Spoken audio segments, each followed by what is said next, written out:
Sveicināti, draugi! Halleluja! Arī manā dzīvē ir pienācis beidzot. Esmu ticis līdz jubilejas gadam, vai nevis gadam, bet līdz dienai.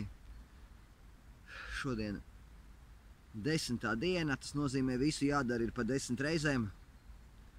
Teikšu godīgi, galīgi negribās, galīgi. Es tikai 3 stundas gulējis. Ēdis arī neesmu. Katrā gadījumā neesmu, protams, dzēris. Nav lietots alkohols, nav lietots kreks, viss ir kārtībā. Nekas nav lietots, bet nav arī gulēts.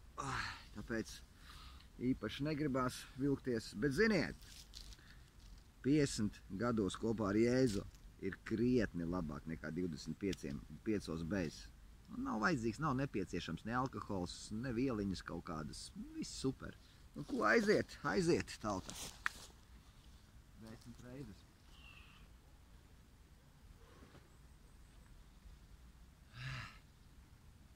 Hoppa.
Nebraukt virsū kaut kādu dzēru.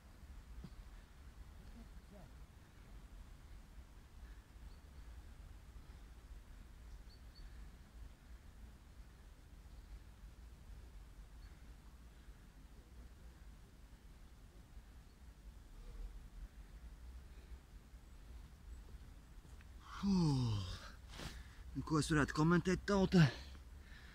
Otrajā piegājienā vilkties bija pagrūti.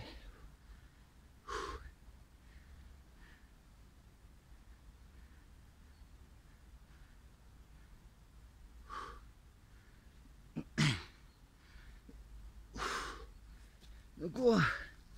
10. jubilejas diena ir pieveikta. Pateicībā Jēzum Kristum. Un cerams, ka ies arī tālāk labi. Un ka viss būs kārtībā, bez apstājas, mierīgi, līdz 30. dienai, tādā stilā, bez kreka, bez alkohola, bez visādām nevajadzīgām piešpricēm, ko piedāvā šī pasaule. Ko tauta, jūs arī gribētu dzīvot bez tā visa, bet nevarat? Jums ir vajadzīgs tikai Jēzus Kristus. Un tas ir ļoti vienkārši. Ja tu pa īstam nolemsi ieaicināt Jēzu Kristu savā sirdī, tici man, tu to sajutīsi. Tas būs jūtams.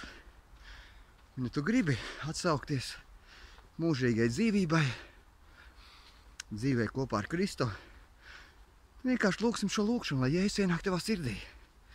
Var atkārtot. Mīļais Jēzu, es tev ticu, ka tu esi kungs un ķēniņš. Un es tev lūdzu piedod mans grēkus un ienāc manā sirdī un kļūst par manu labāko draugu. Āmen. Un te kravā somas un ceļojumā ar Jēzu kopā. Čau!